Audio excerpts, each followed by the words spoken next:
সম্প্রতি বিভিন্ন মন্তব্যের মধ্য দিয়ে বারবার সংবাদ শিরোনামে উঠে এসেছেন কলকাতার মেয়র তথা রাজ্যের মন্ত্রী ফিরহাদ হাকিম। যতবার মুখ খুলেছেন ততবার বিতর্ক ছড়িয়েছে, আর তার সেই সমস্ত মন্তব্যকে ঘিরে রীতিমতো তোলপাড় পড়ে গিয়েছে রাজ্য রাজনীতিতে, শোরগোল পড়ে গিয়েছে। ফিরহাদের সমালোচনায় সরব হতেও দেখা গিয়েছে বিরোধী দলের নেতাদের। এবার ফিরহাদ হাকিমকে সরাসরি চ্যালেঞ্জ ছুড়ে দিলেন বিজেপি বিধায়ক অসীম সরকার।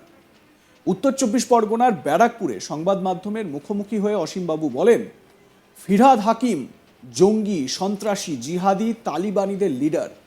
ওর কথার কোনো জবাব দিতে আমার ইচ্ছা করে না।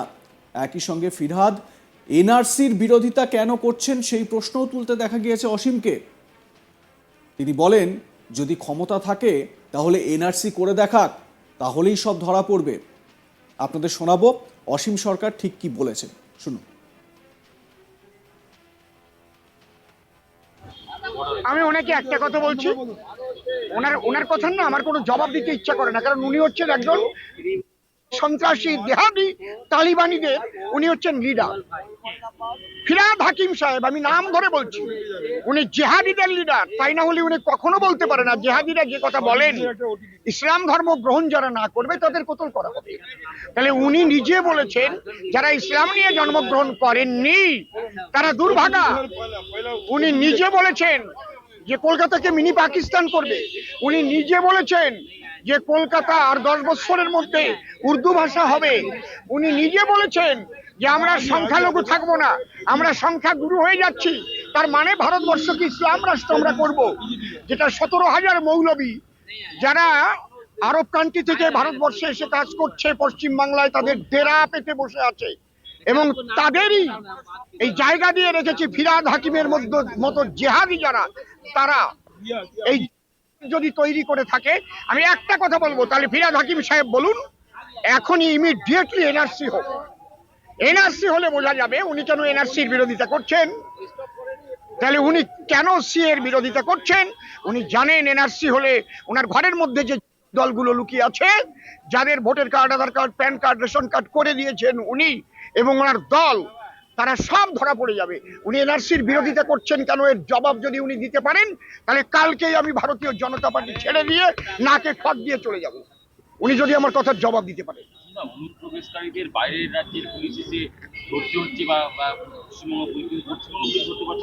পশ্চিমবঙ্গ পুলিশ তো কেনা গোলাম হয়ে গেছে অধিকাংশ। পশ্চিমবঙ্গ পুলিশকে ভয় দেখিয়ে দেখিয়ে দেখেন, যে একটু উচিতবাদী হয় তাকে এমন জায়গায় ট্রান্সফার করে দেয়, এই জন্য ভয় পায়। তাদেরও তো বউ ছেলে মেয়ে আছে না। পুলিশ খারাপ নয়, পুলিশকে ব্যবহার করা হচ্ছে এই কার্যকলাপে, যাতে তারা নিষ্ক্রিয় থাকে, তারা যেন কোনো রকম ধরপাকড় না করে। এই জন্য এক্ষুনি চাই এনআরসি যদি হয় তাহলে এবং যারা অনুপ্রবেশকারী তারা কিন্তু ধরা পড়ে যাবে। তাহলে ফিরহাদ হাকিম সাহেব বুঝতে পারবে যে কত ধানে কত চাল।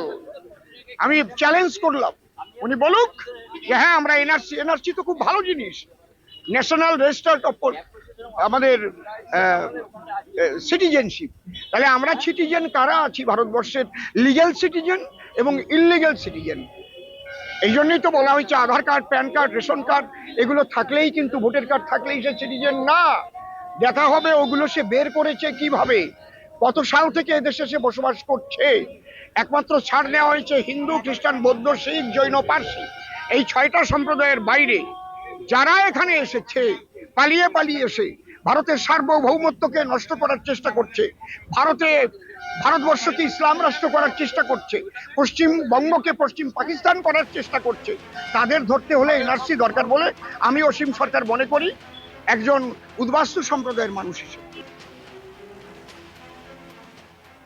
উল্লেখ্য, কিছুদিন আগে ফিরহাদ 30 শীর্ষক সংখ্যালঘু ছাত্রছাত্রীদের এক অনুষ্ঠানে গিয়ে এমন এক মন্তব্য করে বসেন যা নিয়ে বিতর্কে জড়িয়ে পড়েন ফিরহাদ হাকিম। তিনি বলেন, পশ্চিমবঙ্গে আমরা 33% রয়েছি, গোটা দেশে 17%, তাই আমাদের সংখ্যালঘু বলা হয়।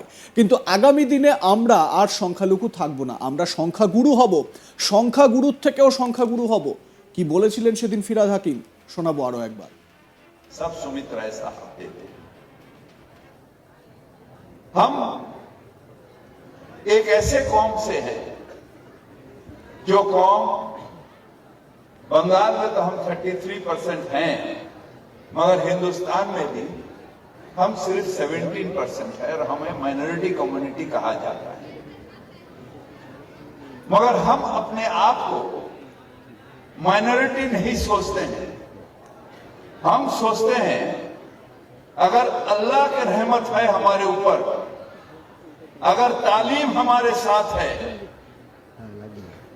तो हम एक दिन मेजॉरिटी से भी मेजॉरिटी हो सकते हैं और हम अपने अल्लाह की ये मेहरबानी होगी जो हम अपने ताकत से ये हासिल करते हैं। हमारे कौम बहुत सारे जगह हम देखते हैं, कुछ भी होता है तो मोमबत्ती मिছিল करते हैं, we want justice, we want justice. हम कहते हैं मिছিল करके जस्टिस मांगने से नहीं होगा, अपने औकात, अपने रुतबा ऐसे जगह पर बढ़ा जो तुम खुद जस्टिस देने के लायक होगे, जस्टिस मांगोगे नहीं, जस्टिस दोगे। এ বিষয়ে আমার সহকর্মী দীপক দেবনাথ তার প্রতিবেদনে কি বলছেন শোনাই আপনাদের। দেখো, যারা ভারতকে ইসলামিক রাষ্ট্র বানাতে চায় কিংবা পশ্চিমবঙ্গকে পশ্চিম পাকিস্তান বানাতে চায় তাদেরকে শনাক্তকরণের জন্য অতি শীঘ্রই এনআরসি এবং সিএ চালু করা দরকার গোটা ভারতে, এরকম একটি মন্তব্য করেছেন বিজেপি বিধায়ক অসীম সরকার। গতকাল ব্যারাকপুরে একটি দলীয় কর্মসূচি ছিল এবং সেখানেই উপস্থিত থেকে সংবাদ মাধ্যমের মুখোমুখি হয়ে তিনি এরকম একটি মন্তব্য করেন। তার মূলত লক্ষ্যবস্তু ছিল বা টার্গেট ছিল কলকাতার মেয়র এবং রাজ্যের মন্ত্রী ফিরহাদ হাকিম।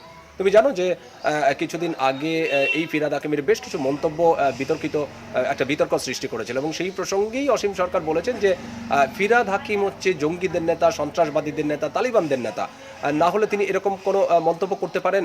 এবং কি প্রসঙ্গে তিনি বলেছেন যে এই ফিরহাদ হাকিমকে কয়েকদিন আগে বলতে শোনা গেছে যে যারা মুসলিম বা যারা ইসলাম ধর্ম গ্রহণ করেননি তারা দুর্ভাগা।